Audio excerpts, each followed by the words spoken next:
Hello, जय Hind friends. इस video में हम उच्चतम न्यायालय में न्यायाधीशों की नियुक्ति कैसे की जाती है इसके बारे में हम पढ़ेंगे।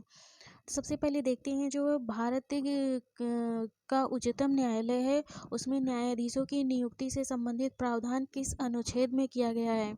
तो अनुच्छेद 124 के क्लॉज 2 में जो है भारत के उच्चतम न्यायालय में न्यायाधीशों की नियुक्ति कैसे की जाएगी इससे संबंधित जो है प्रावधान किया गया है। तो हम इस वीडियो में जो है जजों की नियुक्ति कैसे की जाती है उसका जो है मूल संविधान में क्या प्रावधान किया गया था और जो है वर्तमान में जो है कैसे जो है उच्चतम न्यायालय में जजों की नियुक्ति की जाती है उसके बारे में बहुत डिटेल में जो है इस वीडियो में हम समझेंगे।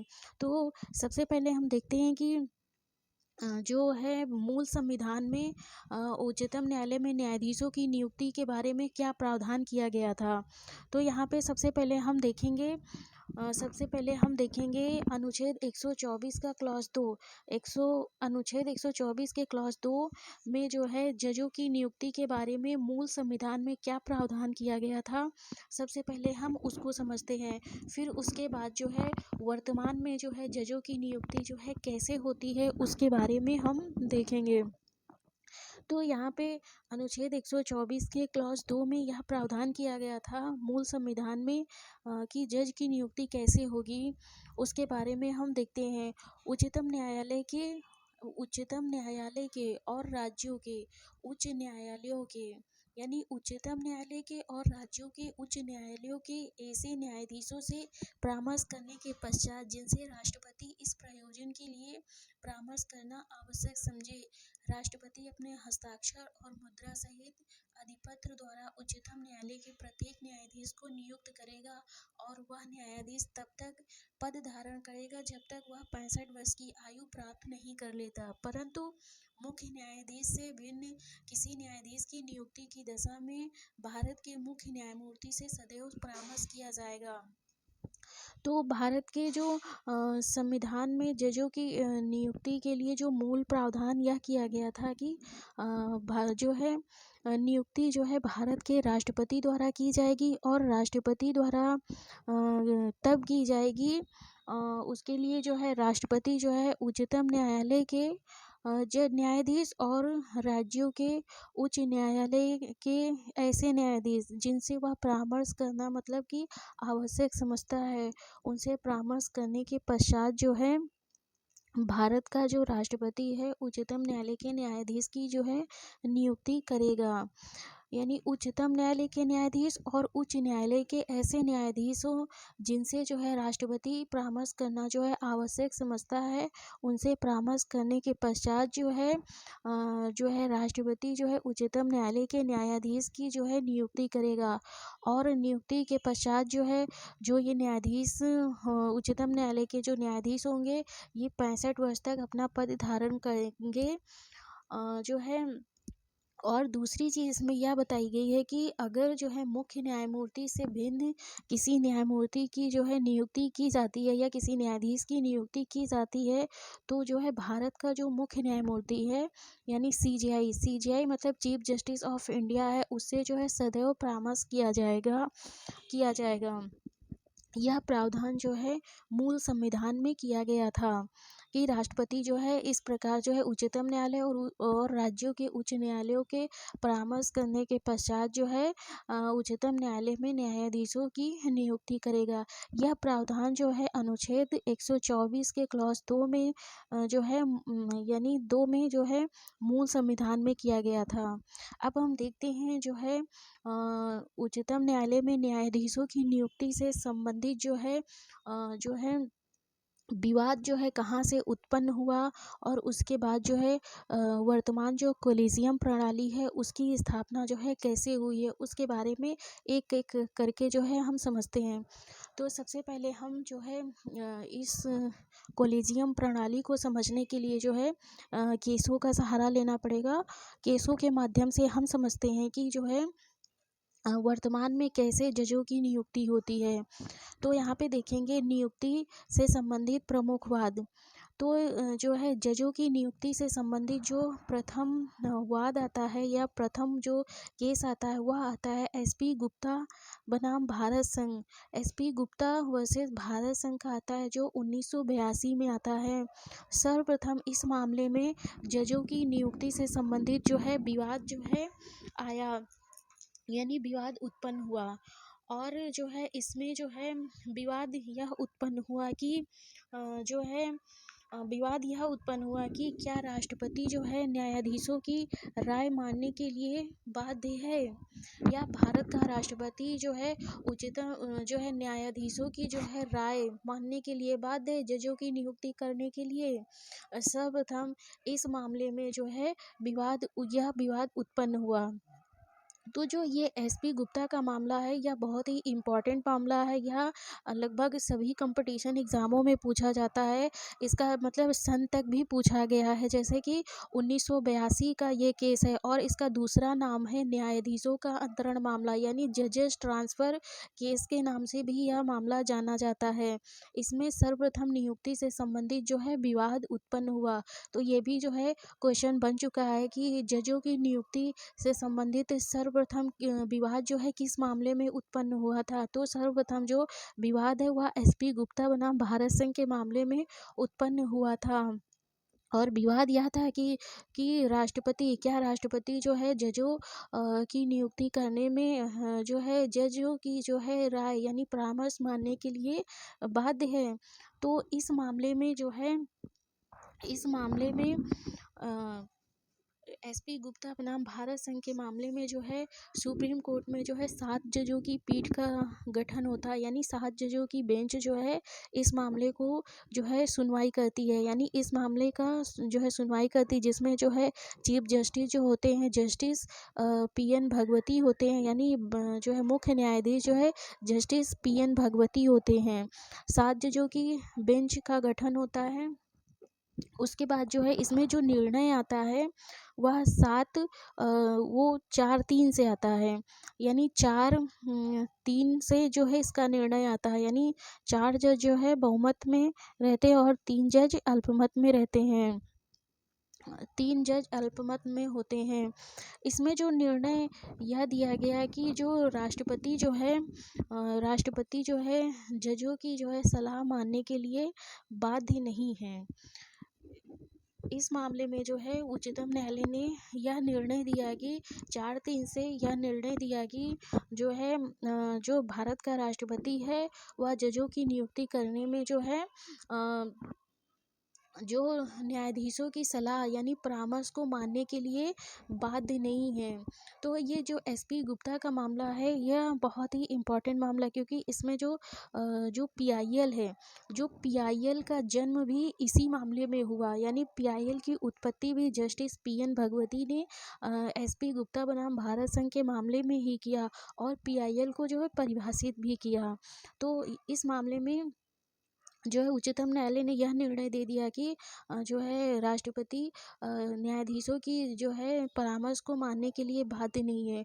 उसके बाद जो है न्यायाधीशों की नियुक्ति से संबंधित जो दूसरा जो है मामला आता है वह यह मामला है कि उच्चतम न्यायालय advocates on record versus Bharat संघ का मामला आता है, जो सन 1993 में आता है।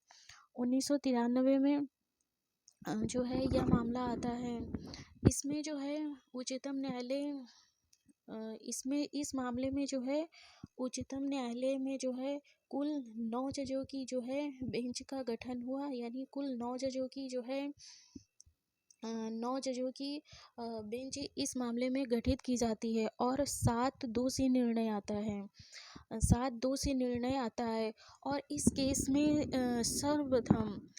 सर्वप्रथम जो है इस केस में जो है कोलिजियम प्रणाली की स्थापना उच्चतम न्यायालय द्वारा की जाती है, यानी उच्चतम न्यायालय advocates on record versus Bharat संघ सन 1993 के मामले में उच्चतम न्यायालय द्वारा इस मामले में सर्वप्रथम जो है कोलिजियम प्रणाली की स्थापना की जाती है और जो कोलिजियम जो बनेगा उसमें जो है 3 जज होंगे, यानी 1+2 का कोलिजियम बनेगा। यानी भारत का एक जो है मुख्य न्यायाधीश होगा और 2 अन्य उच्चतम न्यायालय के न्यायाधीश होंगे, जो किसी जज को उच्चतम न्यायालय में नियुक्त करने के लिए जो है अपना जो है निर्णय देंगे या सलाह देंगे राष्ट्रपति को।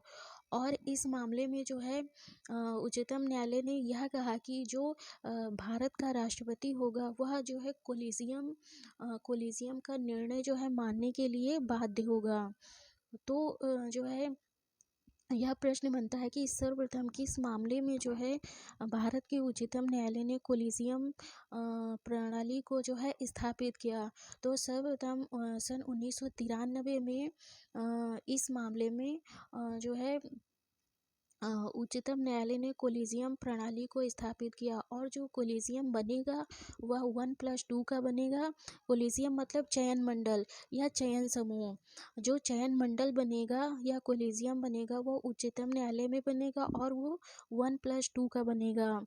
और यह भी निर्णय दिया कि राष्ट्रपति जो है कोलिजियम का निर्णय मानने के लिए जो है बाध्य हैं। दूसरा महत्वपूर्ण निर्णय इस मामले में जो है उच्चतम न्यायालय ने यह दिया कि जो उच्चतम न्यायालय के वरिष्ठतम न्यायाधीश होंगे, यानी जो सीनियर मोस्ट न्यायाधीश होंगे उसी मतलब न्यायाधीश को जो है भारत का मुख्य न्यायाधीश जो है नियुक्त किया जाएगा या उसी को भारत का न्यायाधीश नियुक्त करने के लिए राष्ट्रपति बाध्य हैं। इसके पश्चात जो है उच्चतम न्यायालय में न्यायाधीशों की नियुक्ति से संबंधित जो तीसरा मामला आता है वह मामला आता है इनरी प्रेसिडेंशियल रेफरेंस का मामला सन 1999 का। इनरी प्रेसिडेंशियल का मामला है। इनरी का मतलब होता है इन द रेफरेंस, मतलब इस मामले में जो है राष्ट्रपति ने जो है अनुच्छेद 143 के तहत जो है भारत के उच्चतम न्यायालय से सलाह मांगी थी। सलाह जो है यह मांगी थी कि जो है राष्ट्रपति ने अनुच्छेद 143 के तहत जो है उच्चतम न्यायालय से परामर्श मांगा कि यदि मुख्य न्यायाधीश अन्य न्यायाधीशों से परामर्श किए बगैर रिपोर्ट भेजता है तो उसका क्या प्रभाव होगा। तो ये जो तीसरा जो मामला है जजों की नियुक्ति से इनरी प्रेसिडेंशियल रेफरेंस का मामला सन 1999 जो इसका जो है दूसरा नाम या इसका उपनाम जो है उच्चतर न्यायालयों के जज नियुक्ति अंतरण का मामला, इस नाम से भी यह जाना जाता है। उच्चतर न्यायालय के न्यायाधीश नियुक्ति तथा अंतरण के मामला के नाम से भी इस मामले को जाना जाता है। यह निर्णय जो है मामला बहुत ही इम्पॉर्टेंट है, जिसमें जो है जो कोलिजियम प्रणाली है, यानी कोलिजियम प्रणाली जो सन 1993 में सुप्रीम कोर्ट ने जो है स्थापित किया था उसको जो है बढ़ाया गया। यानी कोलिजियम को जो है इसमें जो है सुप्रीम कोर्ट ने बढ़ा दिया और अब कोलिजियम का जो गठन होगा वह अब 1+4 का होगा। यानी एक भारत का मुख्य न्यायाधीश होगा और 4 अन्य वरिष्ठतम जो है उच्चतम न्यायालय के न्यायाधीश होंगे, जिनसे मिलकर जो है कोलिजियम का गठन होगा और यह कोलिजियम ही जजों की नियुक्ति की जो है सिफारिश करेगा। तो इस मामले में जो कोलिजियम है उसका जो है उसको बढ़ाकर 1+4 कर दिया गया। और दूसरा जो है निर्णय इस मामले में यह दिया गया कि यदि 2 जज किसी नाम पर विरोध में हैं तो वह नाम नहीं भेजा जाएगा। यदि मतलब कि किसी जज के नाम पर अगर 2 जो है कोलिजियम के मेंबर जो है उसका विरोध करते हैं तो फिर उस नाम को जज के रूप में नियुक्ति के लिए राष्ट्रपति को सिफारिश के लिए नहीं भेजा जाएगा। तीसरा जो इसमें जो है निर्णय जो है उच्चतम न्यायालय ने यह दिया कि राष्ट्रपति जो है एक बार जो है जो कोलिजियम का जो निर्णय है या जो सिफारिश है उसको जो है सिर्फ एक बार पुनर्विचार के लिए जो है लौटा सकता है। अगर दोबारा जो है उन्हीं नामों को कोलिजियम जो है पुनर्विचार करने के पश्चात जो है राष्ट्रपति के पास जो है भेजता है तो राष्ट्रपति उन जजों की नियुक्ति करने के लिए जो है राष्ट्रपति बाध्य हो जाता है। तो इस प्रकार जो है सन 1999 में कोलिजियम जो है स्थापित हुआ है पूर्ण रूप से, जो 1+4 का कोलिजियम यानी चयन मंडल बनेगा। इसी के तहत जजों की जो है नियुक्ति की जाती है और वर्तमान में भी जो है इसी कोलिजियम के तहत जो है जजों की नियुक्ति की जाती है, यानी चयन समूह के द्वारा नियुक्ति की जाती है। जो चयन समूह बनता है वह सुप्रीम कोर्ट में बनता है, 1+4 का बनता है। 1+4 का मतलब भारत का एक मुख्य न्यायाधीश होगा और 4 अन्य वरिष्ठतम न्यायाधीश होंगे, और ये 4 अन्य वरिष्ठतम न्यायाधीशों में जो है सुप्रीम कोर्ट का जो है भावी या भविष्य में होने वाला मुख्य न्यायाधीश जो है भी इसमें शामिल होगा। और जो है उच्चतम न्यायालय में जो जजों की नियुक्ति के लिए जो कोलिजियम बनेगा वह 1+4 का बनेगा, और जो हाई कोर्ट में जजों की नियुक्ति के लिए जो कोलिजियम बनेगा वह उच्चतम न्यायालय में 1+2 का बनेगा। मतलब कि एक भारत के मुख्य न्यायाधीश और 2 अन्य वरिष्ठतम न्यायाधीश मिलकर जो है उच्चतम न्यायालय के न्यायाधीशों की नियुक्ति के लिए जो है सिफारिश करेंगे। और तीसरा जो है, जो एक हाई कोर्ट से दूसरे हाई कोर्ट में जजों का ट्रांसफ़र होता है, उसके लिए जो कोलिजियम बनेगा वो 1+4 का बनेगा। यानी एक भारत के मुख्य न्यायाधीश और 4 अन्य वरिष्ठतम न्यायाधीश होंगे। ये मिलकर जो है यह सिफारिश करेंगे कि किस न्यायाधीश का ट्रांसफ़र जो है एक हाई कोर्ट से दूसरे हाई कोर्ट में करना है। इस प्रकार जो है अब जो है भारत में जो है जो जजों की नियुक्ति होती है वो इसी कोलिजियम प्रणाली के तहत होती है, इसी कोलिजियम प्रणाली के तहत होती है। और जो मूल संविधान में जो प्रावधान किया गया है उसको सुप्रीम कोर्ट ने जो है उसको अभी फॉलो नहीं किया जाता है। यानी जो जजों की नियुक्ति का जो शक्ति है, जजों की नियुक्ति की जो पावर है वो टोटली सुप्रीम कोर्ट ने जो है मतलब कि क्या कहते हैं हथिया लिया है कि अपने पास मतलब कर लिया है। फिर उसके बाद जो है आता है सन 2014। सन 2014 में जो है तत्पश्चात जो है 2014 में भारत के संविधान में जो है एक संशोधन किया जाता है, यानी 99वां संविधान संशोधन अधिनियम 2014 पारित किया जाता है। 2014 पारित किया जाता है जिसमें यह प्रावधान किया गया था कि भारत में एक जुडिशियल अपॉइंटमेंट कमीशन का गठन किया जाएगा, जिसमें जो है 50% जो है व्यक्ति कार्यपालिका के होंगे सदस्य, और जो 50% सदस्य होंगे वो न्यायपालिका के होंगे, जो ये जो है मिलकर जो है न्यायाधीश की नियुक्ति को नियुक्त करने के लिए जो है सिफारिश करेंगे। लेकिन जो है इस अधिनियम को जो है सुप्रीम कोर्ट द्वारा जो है सन 2015 में जो है असंवैधानिक या अनकॉन्स्टिट्यूशनल जो है घोषित कर दिया गया। वह मामला है supreme court on record association versus Bharat संघ 2015 सुप्रीम कोर्ट, यानी supreme court on records association versus Bharat संघ एंड अदर्स का मामला आया 2015 में। सुप्रीम कोर्ट का मामला है। इस मामले में सुप्रीम कोर्ट ने जो है जो संसद ने जो है अधिनियम बनाया था या संविधान में संशोधन किया था 99वां संविधान संशोधन अधिनियम 2014 को, जिसमें जो है एक जो है नेशनल जुडिशियल अपॉइंटमेंट कमीशन बनाने का प्रावधान किया था, उसको जो है सुप्रीम कोर्ट ने जो है असंवैधानिक घोषित कर दिया और यह निर्णय दिया कि स्वतंत्र एवं निष्पक्ष न्यायपालिका संविधान का आधारभूत ढांचा है, अतः संविधान संशोधन द्वारा भी इसे जो है सीमित नहीं किया जा सकता है। यानी इस मामले में जो है सुप्रीम कोर्ट ने यह निर्णय दिया कि जो स्वतंत्र एवं निष्पक्ष न्यायपालिका संविधान का आधारभूत ढांचा है और इस मतलब आधारभूत ढांचे को जो है संविधान में संशोधन करके नष्ट नहीं किया जा सकता है। इस प्रकार जो है 2014 का जो संशोधन अधिनियम था उसको जो है असंवैधानिक घोषित कर दिए जाने के बाद जो है जो कॉलेजियम सिस्टम 1999 में जो है स्थापित हुआ था, उसी के तहत जो है सुप्रीम कोर्ट में जजों की नियुक्ति की जाती है। तो इसमें ये एक प्रश्न बनता है कि जजों की यानी उच्चतम न्यायालय में जजों की नियुक्ति की जो एक्चुअल पावर जो है किसके पास है, राष्ट्रपति के पास या कॉलेजियम के पास, वास्तविक शक्ति। तो उच्चतम न्यायालय में जजों की नियुक्ति की जो एक्चुअल पावर है वह कॉलेजियम में है, कॉलेजियम सिस्टम में है। इस प्रकार जो है सुप्रीम कोर्ट में जो है कॉलेजियम जो प्रणाली है इसका जो है विरोध भी होता रहता है। विरोध इस आधार पे होता है कि इसमें जो है जो जज के ही जो बच्चे हैं, रिश्तेदार हैं, वही जो है जज बनते हैं और दूसरे लोगों को मौका नहीं मिलता है।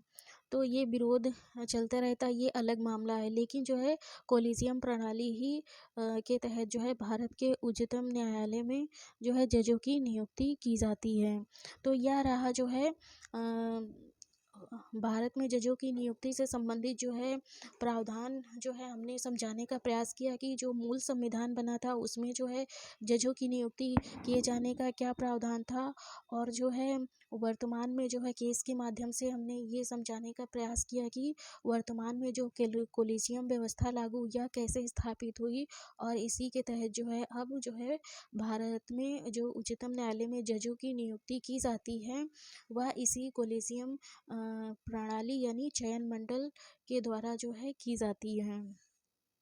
आगे जो है हम देखेंगे जजों की जो है क्वालिफिकेशन यानी उच्चतम न्यायालय में जजों की नियुक्ति का जो है क्या अहर्ता यानी क्वालिफिकेशन होनी चाहिए उसको देखेंगे। फिर हम उसके बाद देखेंगे जजों को हटाने की जो है क्या प्रक्रिया दी गई है भारत के संविधान में, उनको कैसे हटाया जाएगा।